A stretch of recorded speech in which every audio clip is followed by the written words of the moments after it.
Excellencies, ladies and gentlemen, welcome to this COP30 side event, Sustainable Aquatic Food Systems, a people-centered approach for planetary and human health.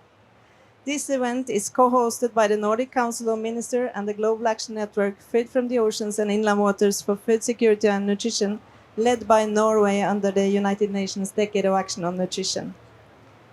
I'm Anita Uteim, head of the Global Action Network and specialist advisor at the Norwegian Ministry of Trade, Industry and Fisheries, and I will be your moderator today. I'm honored to present distinguished high-level speakers and researchers who will deliver insightful remarks and share their experience.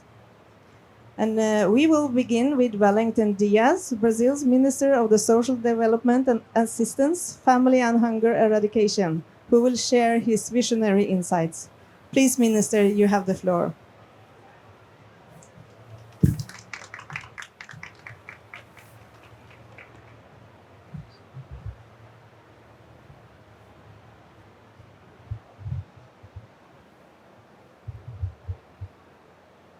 Boa tarde.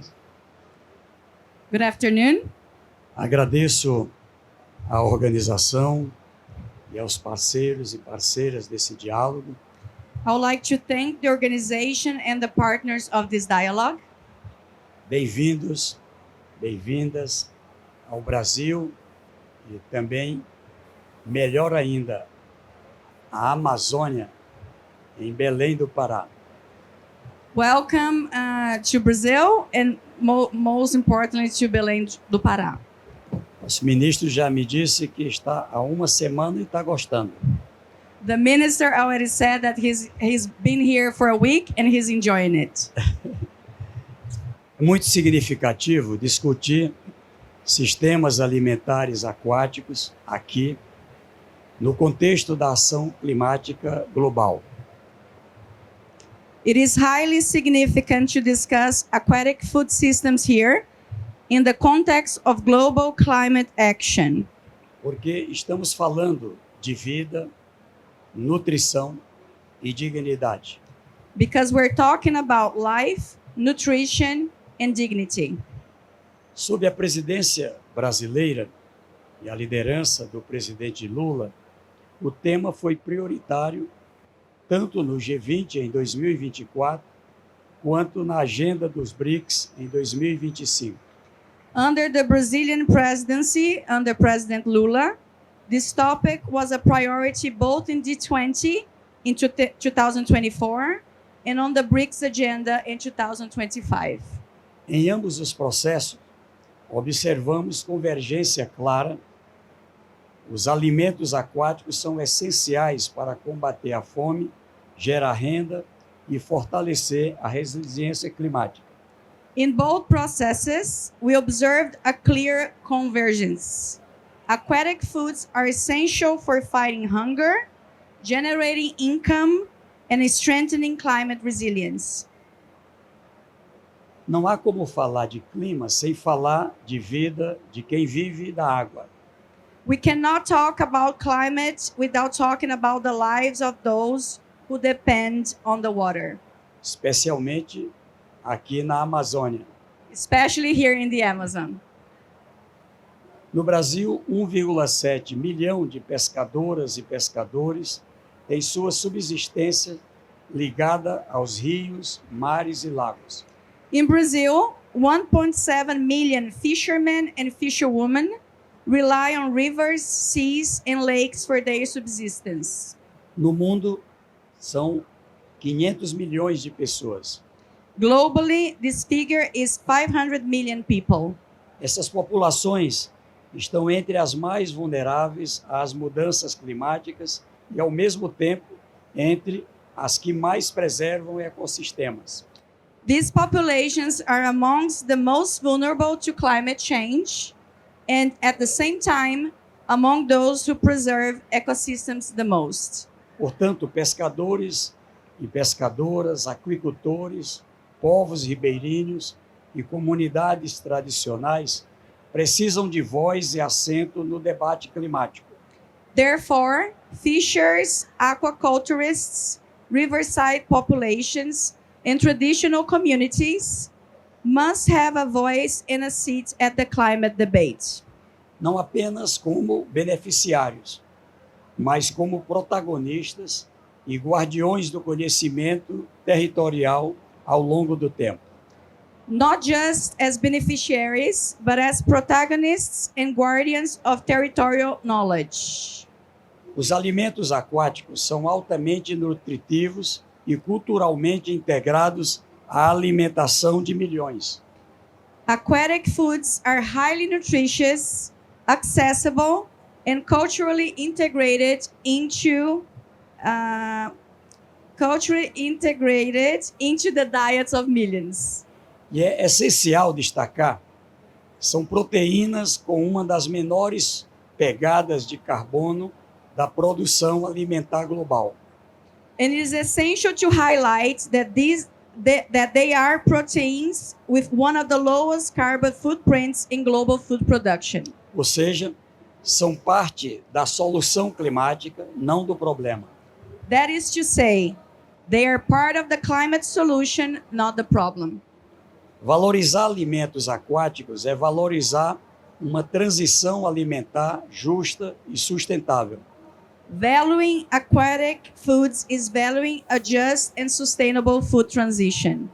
No âmbito da Aliança Global contra a Fome e a Pobreza, que o Brasil coordena, Within the scope of the Global Alliance Against Hunger and Poverty, which Brazil coordinates, juntamente com a Espanha, together with Spain, estamos ampliando pagamento por serviços ambientais, incluindo o período de defeso que protege reprodução e estoques naturais.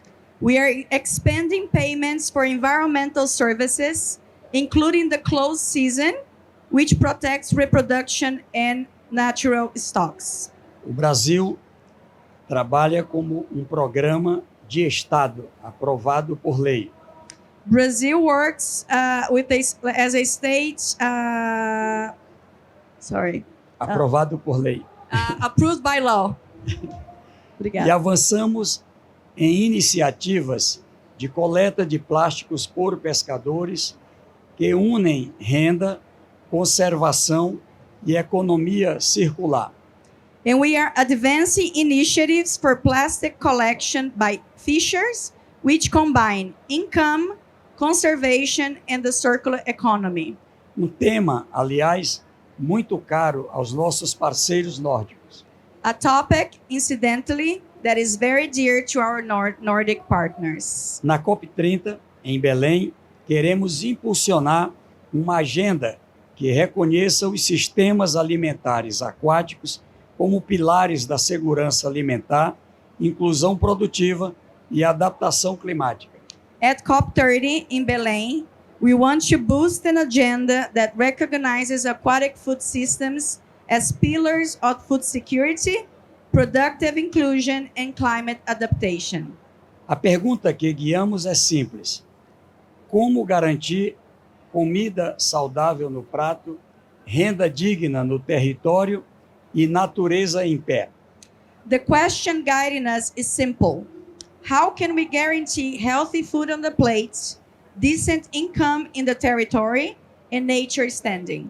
Agradecemos ao governo da Noruega e dos demais países nórdicos pelo apoio à Declaração de Belém e também à Aliança Global contra a Fome e a Pobreza. We thank Norway and the other Nordic countries for the support on the declaration and also on the Global Alliance for Food and Poverty. E, é claro, a participação também da Noruega na formação do TFFF, né, o Fundo para a Floresta em Pé. And also Norway for the support on the TFF, the Forest Forever Initiative. Tudo isso, a resposta passa necessariamente pela água. All of this, the answer necessarily passes through water. Muito obrigado e contem com o Brasil. Thank you very much, and you can count on Brazil.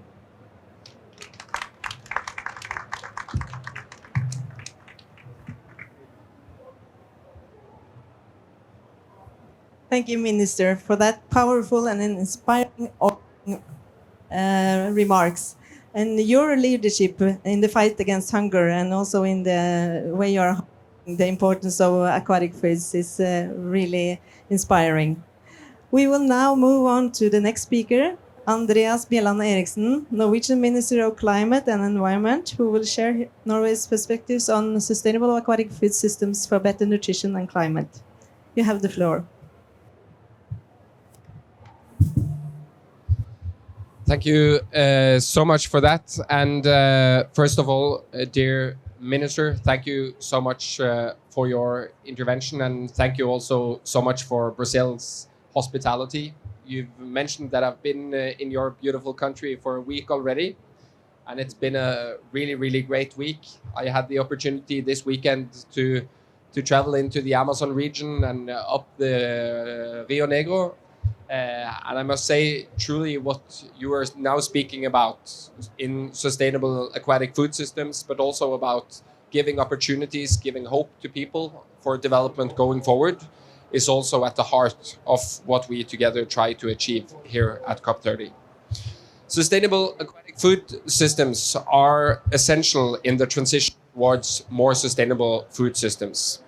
They provide nutrient-dense foods, low environmental footprints, while supporting income and livelihoods for millions of people across the planet. From Norway's side, our ambition is clear. It is to strengthen the role of sustainable aquatic foods in building resilient food systems, healthier diets, and a stable climate for all of us.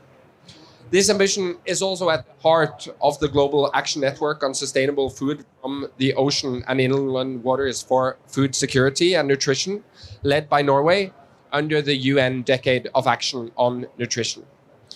Through the Global Action Network, we have reached thousands of policymakers and stakeholders worldwide, and we will continue this work until 2030, bridging the UN Nutrition Decade with the UN Decade of Ocean Science, and also highlighting how we try to do several things at the same time. Obviously, the ultimate goal of any food system is food security. And according to the UN, this exists when all people at all times have access to sufficient, safe, and nutritious food that meets their dietary needs and food preferences. We need to ensure that all these dimensions are fulfilled, while at the same time ensuring sustainability and climate-friendly solutions. Sustainable aquatic food systems link ecosystem health with human well-being, from healthy waters to healthy people. A people-centered approach means securing food, income, and livelihoods for this generation, yes, but also for the coming generations into the future. Embracing a food systems perspective means seeing the bigger picture here. Everything is interconnected. Without clean waters, even abundant fish stocks today cannot guarantee safe, healthy food for people. Pollution prevention is as vital as securing supply. Aquatic foods are more than low climate impact proteins. They are rich in essential micronutrients and can help combat hidden hunger caused by micronutrient deficiencies. Collecting food composition data on both nutrients and contaminants is crucial to monitor risk and benefits of seafood consumption.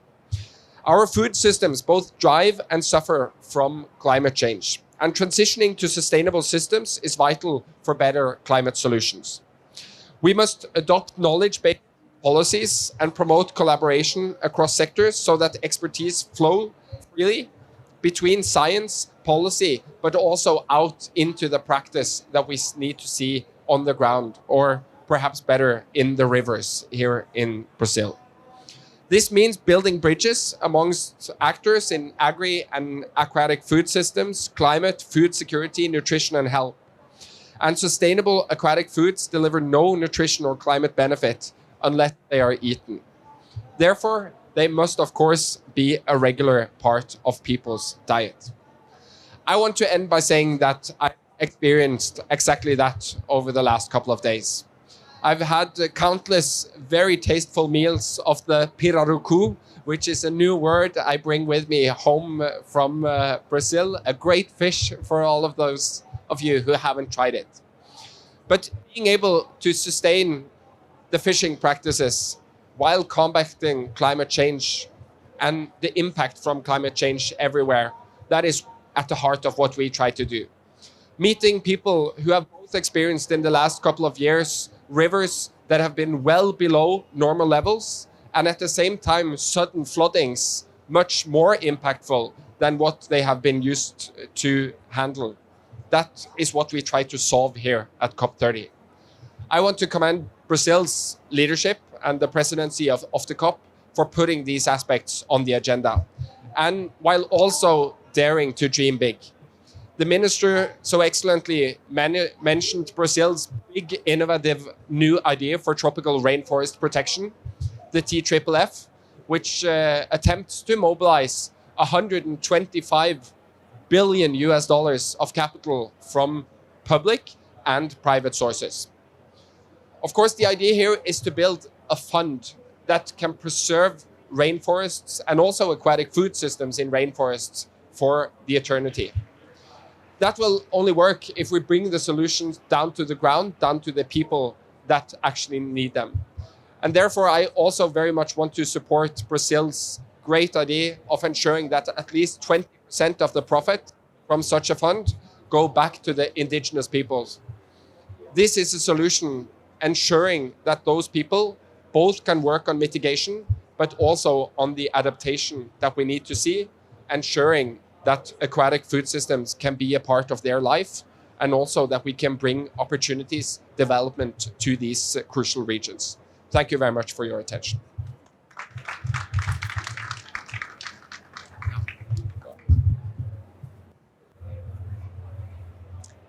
Thank you, Minister. Your insights on sustainable aquatic food systems and linking climate action with healthy diets are both urgent and inspiring. And I think you have had a good time here in Brazil so far and learned a lot. Now I will invite Ms. Sanda Ojambo, Assistant Secretary General at the United Nations Global Compact. Please, Sanda, you have the floor.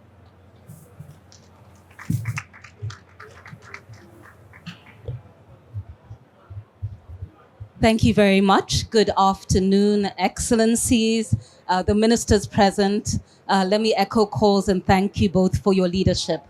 For Brazil, for convening us at a very ambitious yet people-centered climate conference that is so critical to putting the people back into this climate discussion. For Norway personally, for your support and your leadership to the UN Global Compact. You've been long-standing partners from a technical perspective, from a financial perspective, and we truly value that. So it's an honor for me to speak from a private sector perspective around the importance of this topic. We've heard the statistics, and we know that during this climate conference, we're calling not only for ambitious government policy and legislation, but also strong private sector action and strong private sector investment. I think it's great to see the progress in how the private sector engages both in the climate conference, specifically around the need to shift the work that we do away from fossil fuels, definitely towards renewables. It's encouraging to hear now more than ever, the business case makes sense, the economics make sense. So what we need to do is shift investments to where it matters most. And specifically in the food debate and to aquatics, we also know that it makes business sense. Statistics tells us that conventional food systems are fueling the climate emergency. There's hidden costs for business and for food, estimated at $12 trillion annually by the UN Food and Agriculture Organization. We know that sustainable aquatic food systems offer a win-win solution for sustainable business and for sustainable development. I want to focus perhaps on a sector that we don't always hear enough about, which is the importance of improving nutrition and public health, but also driving inclusive economic growth, starting with suppliers and small and medium enterprises. And I think in many ways they reflect the communities you spoke about, Mr. Minister, in the Amazon, and certainly, again, the people-centered debate.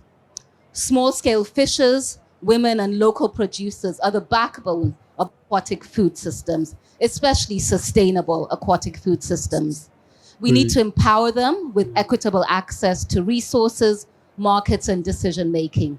And we can build systems that are socially just and economically inclusive. I know that the large players in this business do that very well. They need to do it better, more sustainably, and more inclusively, but they also need to build a supply chain that is sustainable and inclusive. Blue foods are particularly important in emerging economies. Globally, about 600 million people depend on aquatic food for their livelihoods, with about 500 million involved in small-scale fisheries and supply chains. In fact, our statistics tell us that blue foods, the amount traded worldwide, continues to grow.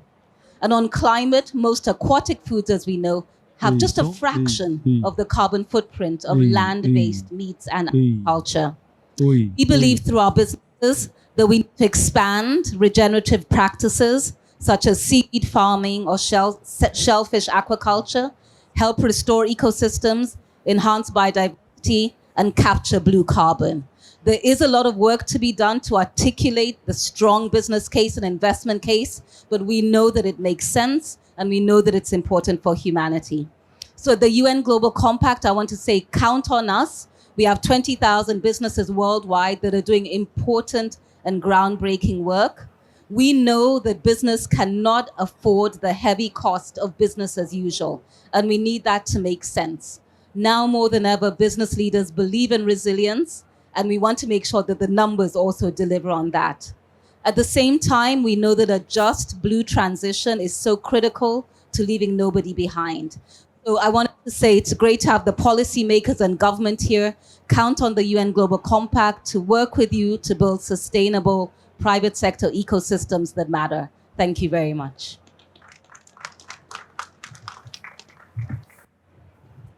Thank you very much, Ms. Ojambwa, for sharing UN Global perspectives on this. I think the good solutions we find in science, governments, and private sector together. We will now move to the next speaker. Karen Ellemans, the Secretary General of the Nordic Council Minister, is not here. Unfortunately, there's some problem with the flights, but the Director of Communication, Nina Ågård, will speak on behalf of the General Secretary.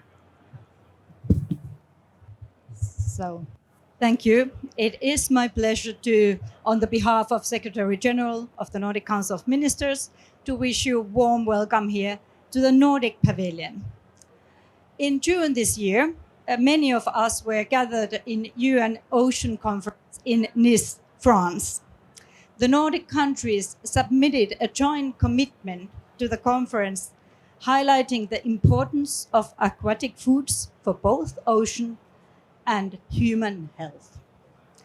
Aquatic food systems are still an underutilized resource of global food system, we heard.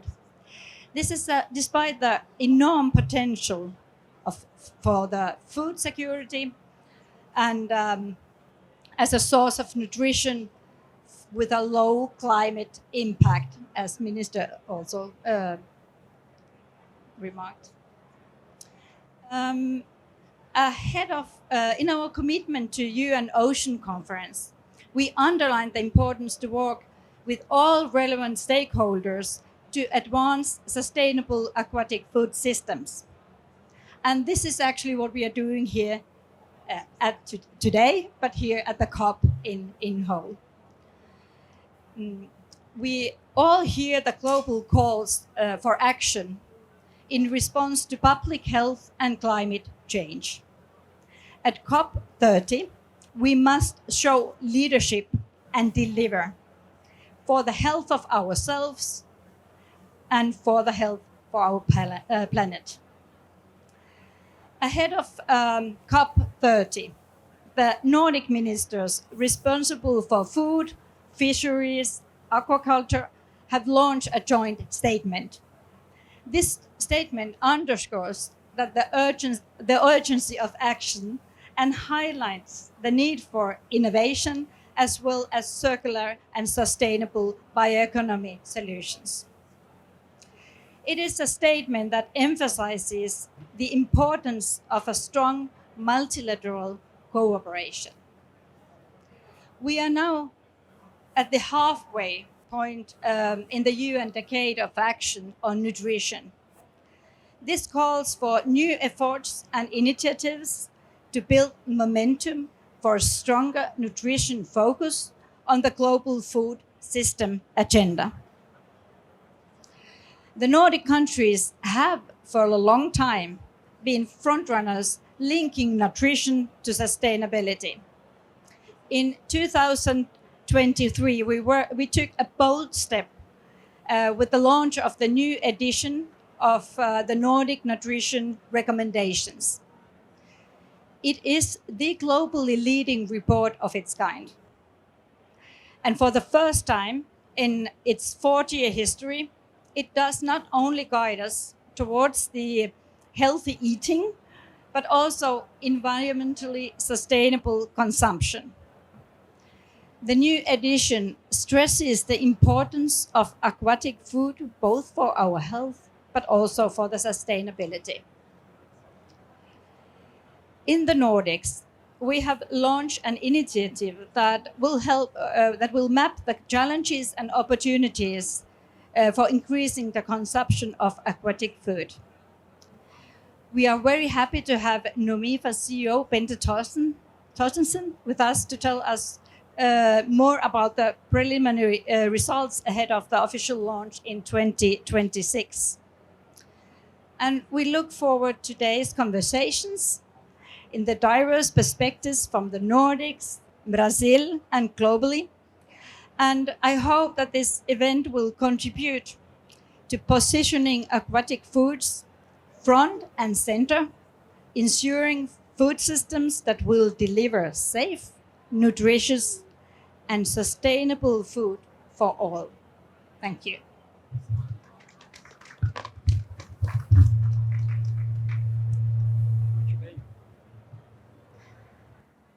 Thank you for sharing these inspiring Nordic outlooks. Excellencies, ladies and gentlemen, with these 4 powerful opening remarks, we now have a strong foundation of action. Thank you. We will now move to the next part of the program and have a look at research driving sustainable aquatic food systems. Our first presenter is Bente Torstensen, Director of Nofima Norway, who will speak on the Nordic aquatic food systems, a shared responsibility for sustainable food security. Please, Bente, you have the floor.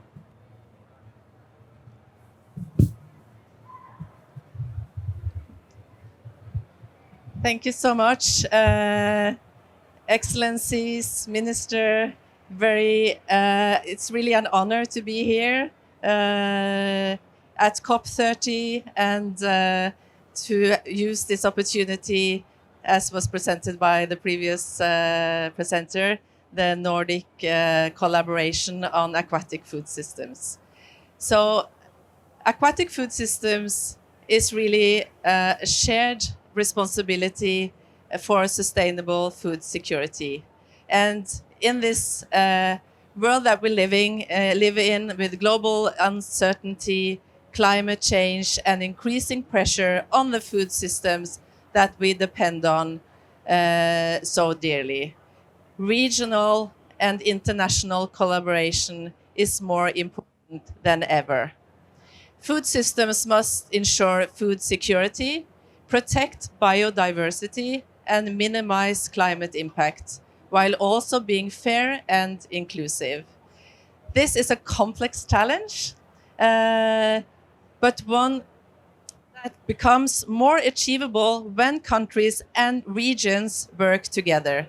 So aquatic food systems play really a vital role in this effort. So as a CEO in Nofima, we are an applied research food institute. Our mission is to deliver research-based innovation that create value and promote sustainability across the entire food system, from land-based agriculture to aquaculture and seafood from fisheries. Our vision, Sustainable Food for All, embraces all dimensions of sustainability: environmental, economic, and social, and food security. And we work together very closely with the private sector also. In this Nordic co-funded project, initiated by the Nordic Council of Ministers, we, together with some of the best knowledge and research organizations in the Nordic countries, work across national borders to develop solutions for a more sustainable food system, with emphasis on the aquatic food system in the Nordic region. So we work with University of Iceland, Aarhus University, University of Copenhagen, Lund University, University of Faroe Islands, and Luke in Finland. So together, we know that the consumption of aquatic food in the Nordic region is below the level recommended in the Nordic nutrition recommendations. That is a shared challenge, and still continues to decrease in many of our countries. So although the Nordic region has significant production of aquatic food, the focus is often on land-based food when discussing food security and preparedness. So by increasing the consumption of aquatic food, Nordic countries will improve food security and preparedness in scenarios where dependency on food imports may be challenged. So this Nordic co-funded project will therefore map the role of aquatic food systems for food security and preparedness in the Nordic region together. And together we develop then knowledge on how aquatic food can contribute to increased sustainable consumption and healthy food in line with the Nordic nutrition recommendations, which should be our goal, our common goal. So we map, as you said, challenges and opportunities for increased consumption of aquatic food. What influences the consumer choices in each of the Nordic countries? Are the challenges shared or are they unique? And based on this knowledge, we can identify joint actions to help Nordic consumers align their diets more closely with the Nordic dietary guidelines. For the aquatic food system within the region, the Nordic countries highly depend or are dependent on each other for seafood harvest, farming, and processing, where the Norwegian and Icelandic seafood is exported to other Nordic countries, especially Denmark, for further processing. And of course, we all eat seafood harvested and processed and shared across the national borders. So we are all part of the same aquatic food system in the region. Food systems are not only Nordic or regional, they are international. So mapping also aquatic food systems across borders for larger regions and learn from each other's food systems solutions across the world makes it possible to improve greenhouse gas footprint, biodiversity, food security, and preparedness in a global context. Aquatic food systems, when managed sustainably, offer lower greenhouse gas emissions and contribute to preserving marine biodiversity, key goals aligned with the Paris Agreement and the Global Biodiversity Framework. We believe that the regional collaboration can foster more equitable access to nutritious food, that lessons from, hopefully, this Nordic collaborative project may be relevant also for other regions across the world. So here in Belém, surrounded by one of the world's most vital aquatic ecosystems, we are reminded of the global importance of protecting and utilizing aquatic resources sustainably. So my key message is, by working together on aquatic food system challenges and solutions at the regional level, we unlock a greater potential than any country could achieve alone. And by sharing knowledge across borders from the Nordic region to the Amazon and beyond, we can build resilient, low carbon emission and inclusive food systems for the future with a lot of seafood. So thank you so much for your attention, and I look forward to the further discussion. Thank you.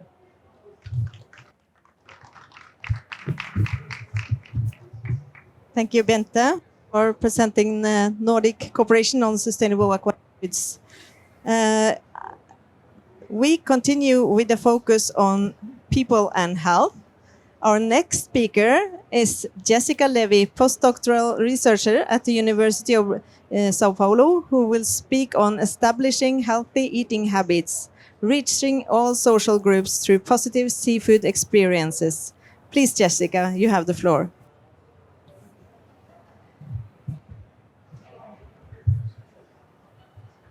Thank you, Anita. Thank you, the person, the ministers. I thank you, everyone, for presence. Good afternoon. It's a pleasure to be here in Belém, representing the Fish for Health Research Nucleus from São Paulo, Brazil. I would like to share a local experience that connects very closely with the Nordic vision of sustainable and inclusive food systems.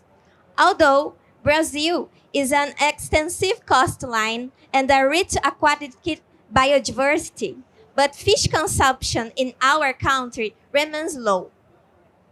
This is due to a combination of factors: price, the number one, cultural aspects, eating habits, logistic irregular supply, insufficient communication, and limited integration between sectors and public policy programs. So, for many Brazilians, fish is still not a part of their main dairy meals. It seems special occasions. There is also a lack of familiarity with the preparation, limited access to fresh products, and few education campaigns that highlights its benefits to health and sustainability. Within the Fish for Health project is a consortium formed by universities, government research companies, private companies. Our goal is to promote fish consumption, initially in the state of São Paulo and maybe in the federal country. To achieve this, one of our main strategies is to education, nutrition education, and communication. Between 2024 and 2025, I developed a partnership with the SESC Mesa Brasil program in Santos City, the largest private food bank network in Brazil. This program collects and redistribution donation, food donation for social institutions that serve children and families in vulnerable situations. Among these donations, they often receive fish carcasses, heads, bones, and trimmings that contain meat and usually are discarded. So in our project, we focus on use these carcass, transforming into safe, nutritious, and tasty meals. So through this experience, children discover different flavors, cooks discover new skills, and schools became a space to transformation. So these initiatives are simple, low cost, and high replicable, but their impact is profound. We worked side by side with nutritionists, cooks, teachers, and students, producing lectures and cook workshops and visit guides to demonstration how we can prepare food the safe form to prepare food. So Education for us and communication are essential to expanding the consumption of aquatic food. During the first 3 years about our project Fish for Health, we developed different materials for education. These materials to the same goal is to encourage the aquatic food consumption for all states in life. All these actions in programs with vulnerable situation and different kinds of material for education, we share the same goal: to make fish familiar, accessible, and desirable food in everyday life. For me, my key message is real transformation depends on communication that is based on scientific evidence, and this communication needs to clear, accessible, and adapted to all audiences, especially most vulnerable. Thank you so much.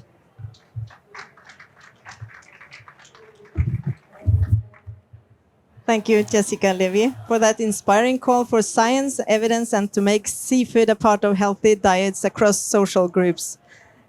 Bente, you were talking about cooperation between across countries, across nations, and Jessica was talking about collaboration across sectors. Excellencies, ladies and gentlemen, before we move on, we are honored to have received a special video message from Lawrence Haddad, Executive Director of the Global Alliance for Improved Nutrition, GAIN. We don't have any television here, but we are going to get the sound from this video. So please, Lawrence Haddad, video. Hello, my name is Lawrence Haddad and I'm the Executive Director of the Global Alliance for Improved Nutrition, or GAIN. We focus on making healthy diets from sustainable food systems accessible to everyone, especially those who are the most vulnerable, especially to malnutrition. So of course we're very interested in sustainable aquatic food systems. With the right governance and management, we know that aquatic food systems can supply critical micronutrients and proteins that are affordable, they can have low environmental footprints, and they can be generators of jobs, especially for women. Again, we're working in countries such as Mozambique and Indonesia to identify aquatic foods that are high in nutrients, low in environmental burdens, with a strong potential for a business case. Specifically, we use data from nutrition databases and environment databases to identify the key value chains to work on and strengthen, because not all aquatic foods are the same when it comes to these dimensions. And we work with innovators and businesses to use things like solar drying tents and portable cool chain cases to ensure fresh aquatic foods can be consumed far from seas, lakes and rivers by those who are most vulnerable to poor nutrition. At GAIN, we know that food systems don't suddenly disappear at the water's edge, although it is easy to forget this. So I applaud the Global Action Network on Sustainable Food from the Oceans and Inland Waters for Food Security and Nutrition, led by the Government of Norway, for raising the awareness of the immense potential of aquatic resources, the immense untapped potential of aquatic resources. I know you'll have a great discussion, and I'm so jealous not to be there. Thanks, everyone. Thank you, Lawrence Haddad, for these inspiring words and for GAIN's work for better nutrition for all. We will now move on to part 2, a short panel discussion. I ask and Jessica to come forward to the podium.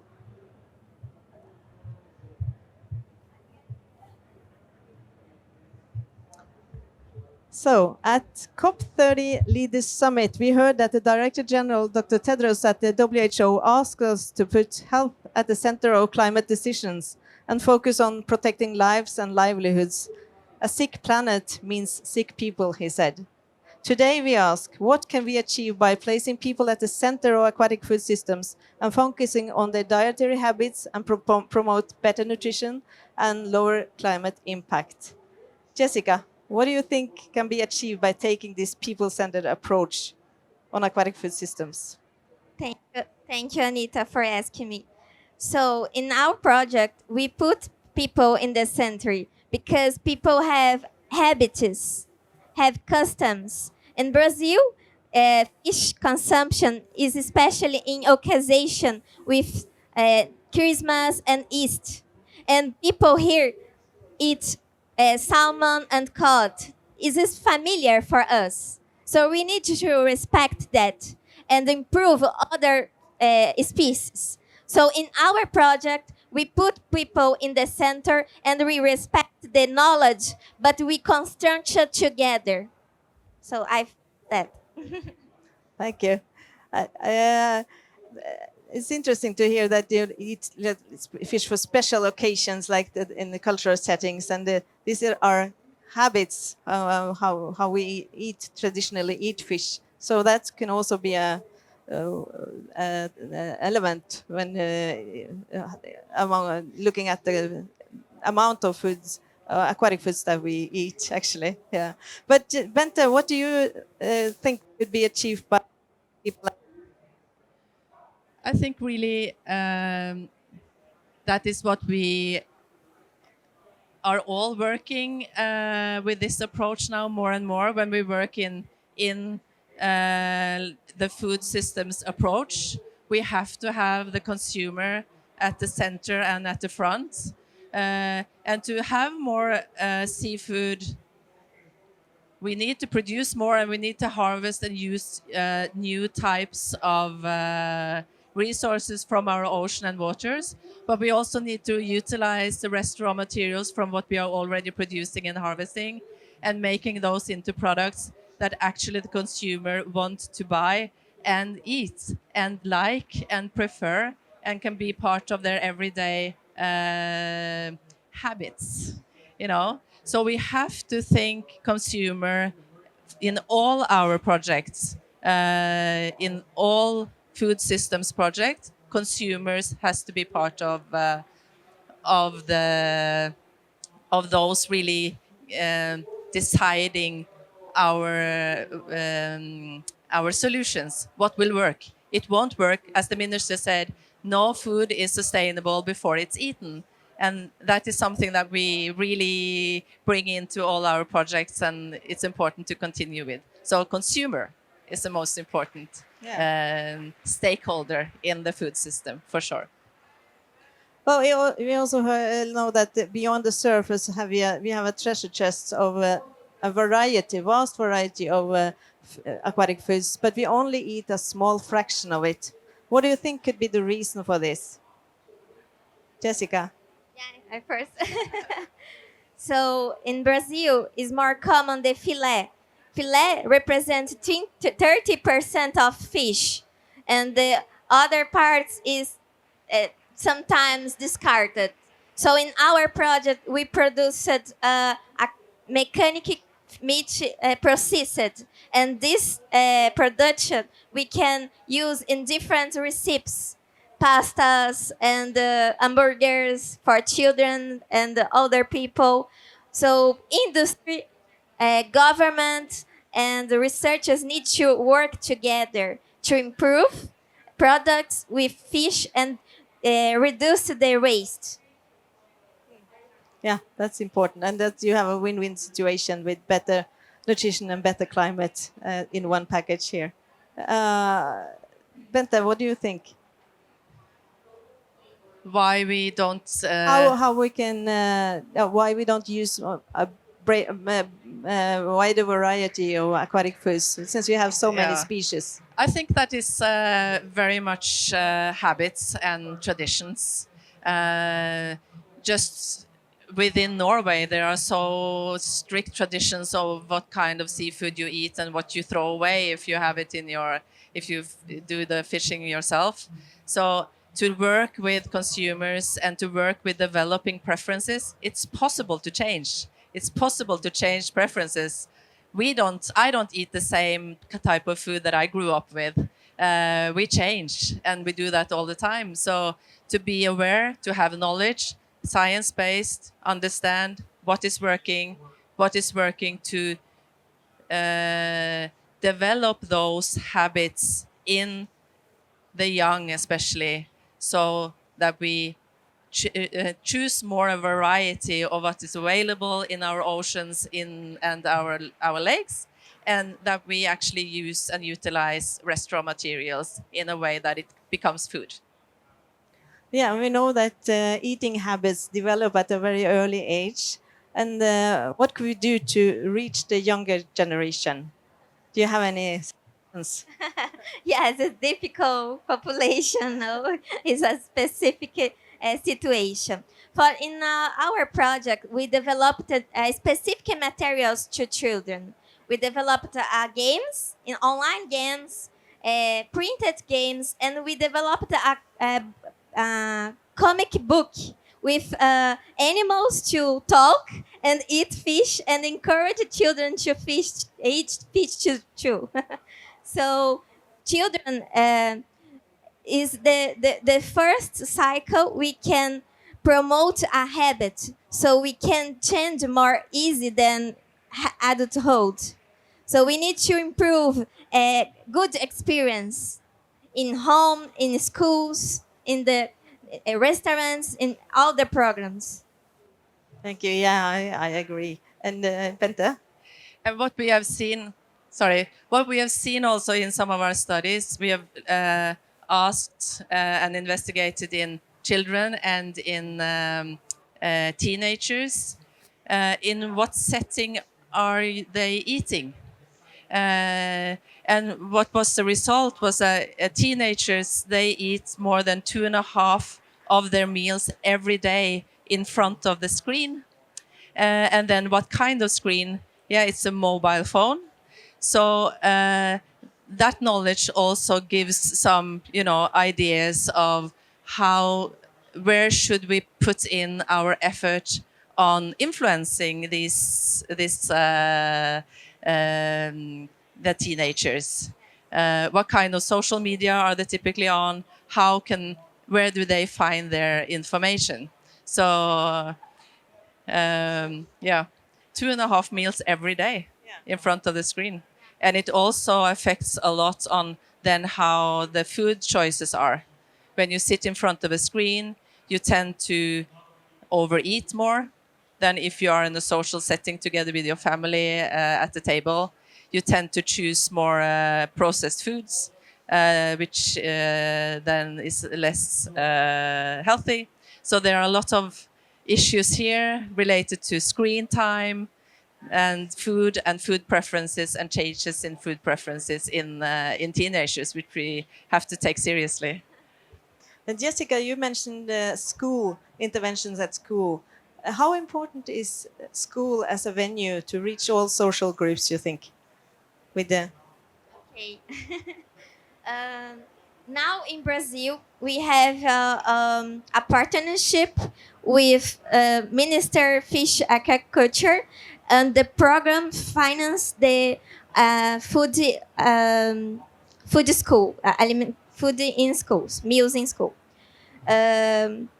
We believe the children is a multiplicated in our house, and when children started healthy habits in the childhood, in the adult is probably is the same or better. So we focus on vulnerable situations and cycles because it's needed to change and promote more information and knowledge and good experience. In school, we need to put fish and health systems in classes and discuss how the importance to eat health and how this is important to all the system and climate too. and Bente, do we know anything about how because developing healthy eating habits for nutrition, but what about the sustainable mindset? Do we know anything about that? Well, we are starting to understand more. So in a project that is ongoing, we are following high school teenagers and both understanding together with them describing, what is a sustainability mindset? What does it mean? How do they transfer that into food choices? And it's not only fish; it's also vegetables, fruits. Doing following the nutritional guidelines, basically.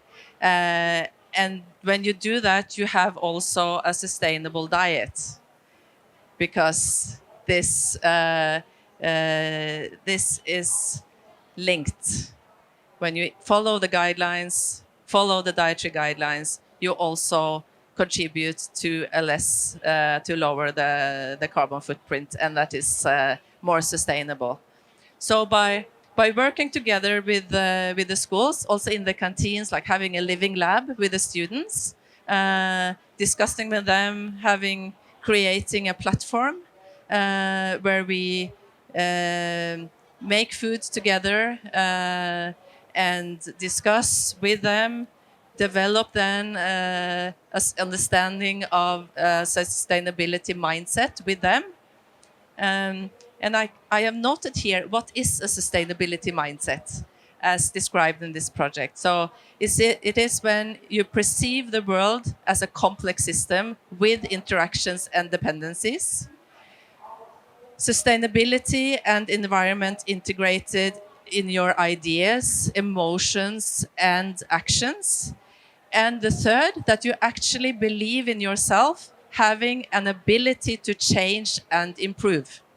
So with that mindset, everyone can contribute to develop also a sustainable diet in a sustainable food system.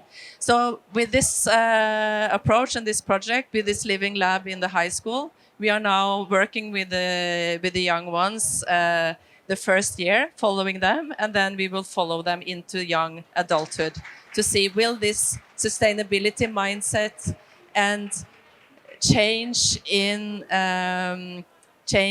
their choices of food, will it continue into their early adulthood? So that will come in 2027. Well, I have so many pages with interesting questions, but time is running fast. And I just wanted one more question, because according to the SOFI report, the state of the food security and nutrition in the world, we are not on track on SDG 2 on hunger, food security and nutrition, and sustainable food production. And food prices are highlighted as key barrier, especially in low income groups. Is there a way around this problem, or what do you think? Yeah, you make the the point. So yeah, people say price is determined, but fish in Brazil is expensive. Only the common species, salmon, cod, is not local species, so imported. So we have a price, the logistic. Our species, especially here in Amazonas, Pirarucu, Tambaqui, and another north, in the south, we have another species, os penacos, species not conventions, is more cheaper and healthier than too. People don't know how prepare, don't know difference between in water, salt and fresh. Don't know. And in our project, you use this information to demystify misconceptions about price, about recipes. So it's one point in the problem, but we can change this. Yeah. Bente? And I think, just to follow up, to have that knowledge, to understand, and to have that science-based fundament, because when we know more, understand more, we can actually do more. Exactly. I agree. Thank you. This event is recorded, so it will be available on the Global Action Network webpage. And there's 90 people have asked to get the recordings already, so this will be spreading the words outside of COP as well. But let me close by introducing you to the Global Action Network budstikke. This is a traditional Norwegian equipment used historically in Norway to pass on important messages across regions and sometimes to call for collective actions. And this budstikke will foster collaborations to promote the importance of sustainable aquatic food systems. And it carries key messages among scientists, policymakers, and stakeholders across the entire food system, traveling between topics like the ocean, on fisheries, aquaculture, food security, nutrition, and climate. So far, this budstikke has been at 5 international conferences, 2 on nutrition and 2 on the ocean, and also 1 on collaboration and data collecting in Viomsa in Africa. And with this event, it will also have messages from COP30. So we will share these. We share these messages on the web page, and you can reach the web page on this folder or this QR code in the corner. If you can, yeah. If you use that QR code, you can go straight into the web page and you can read all the important messages. So by that, I close this event and thank you everyone for joining.